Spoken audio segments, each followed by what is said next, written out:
5 o 6 ng hearing ang ginawa ng Blue Ribbon ng Kongreso, Committee on Good Government and Public Accountability, sa pagdududang maling paggamit, maling nagamit ang pera sa Office of the Vice President at Department of Education ng grupo ni na Vice President Sara Duterte. Maliban sa Blue Ribbon, kahit yung Committee on Appropriations sa proposed budget for 2025 next year, wala ring sapat at maayos na coordination at respeto ang Office of the Vice President sa Kongreso. Ito yung bibigyan natin ng pagtalakay, opinion at analysis sa isyong ito. Sa akin pong pagsubaybay at ng mga channel ko, MA Pinoy TV at Mike Abby Opinion sa nangyayari dyan sa Kongreso at pag-imbestiga in aid of legislation sa budget, marami pong lumutang na takipan, sabwatan, laglagan, iwasan, at hindi malinaw na dokumento kung paano i-justify, paano ipaliwanag kung saan napunta ang pera, especially ang 612.5 million confidential at intelligence fund na hinahanap ng Kongreso in aid of legislation investigation sa Office of the Vice President. Kaya nasabi ko na may sabwatan, yung mga iniimbitahan hindi dumarating. Ilang beses nang inimbitahan, hindi sila papakita. Minsan umattend si Vice President, inaaway pa yung mga congressman. Pinapanumpa, hindi manumpa. So ayaw magsabi ng pawang katotohanan. Ganon ang dating.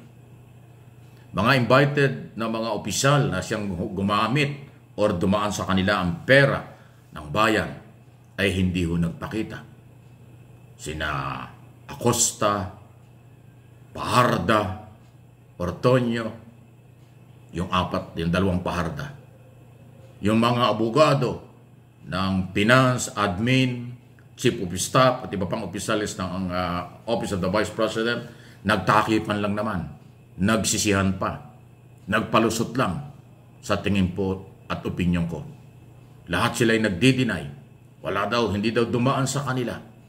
Pati yung nag-issue ng cheque kung paano ikinas yung 4 na beses na 125,500,000 yun. Pati yung 37.5 million. Nag-issue ng cheque sila. Hindi man lang nagka-interest kung saan dinala yung after ma-withdraw ng sunod-sunod na araw at oras sa Land Bank of the Philippines, Shaw Boulevard branch at bangkong branch dyan sa loob mismo ng Department of Education. Kaya dito sa mga hearing na nangyari, malinaw po sa aking analysis at opinion, may perang nawala, may perang hindi nagamit ng tama.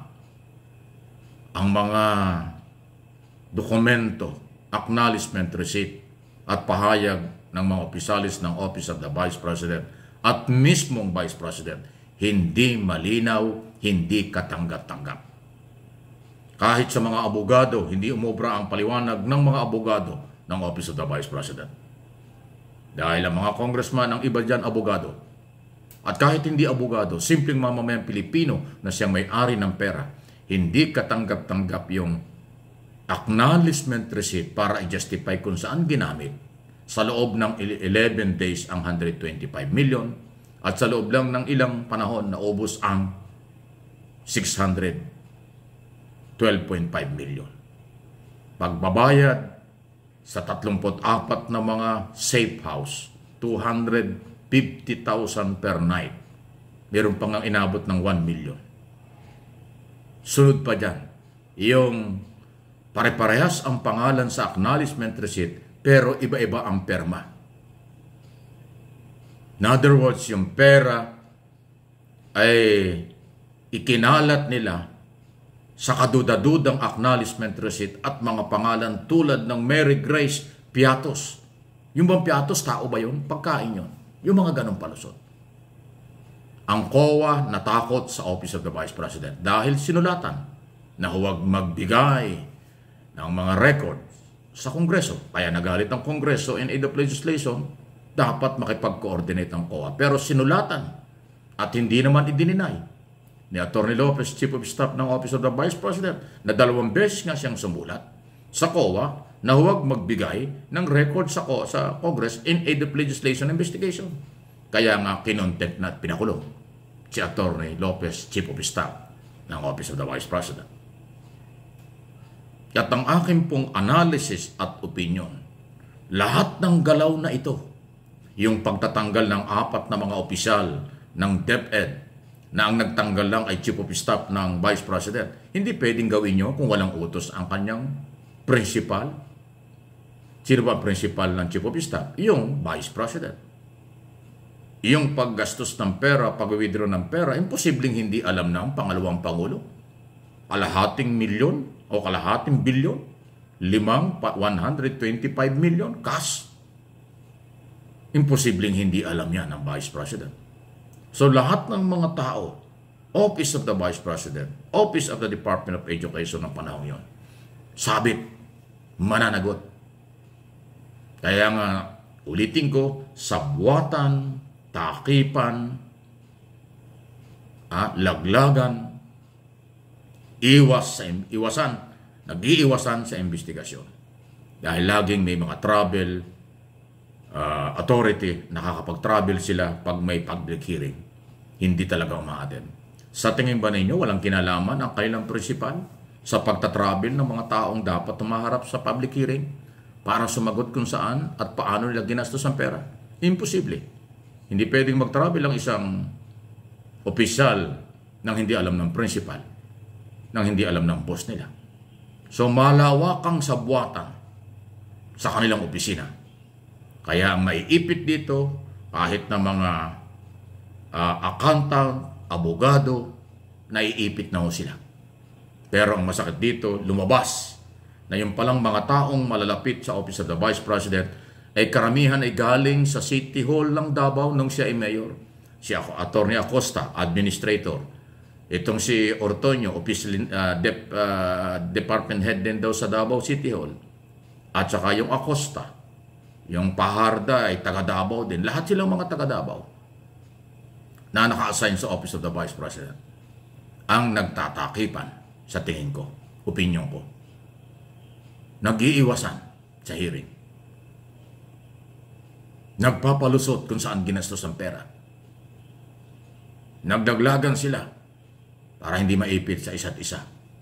Sa tingin ninyo, walang alam dyan ang principal, mga kababayan kong Pilipino, na nagmamahal sa ating bansa at nagmamalasakit sa ating bansa. Hindi ito paninira.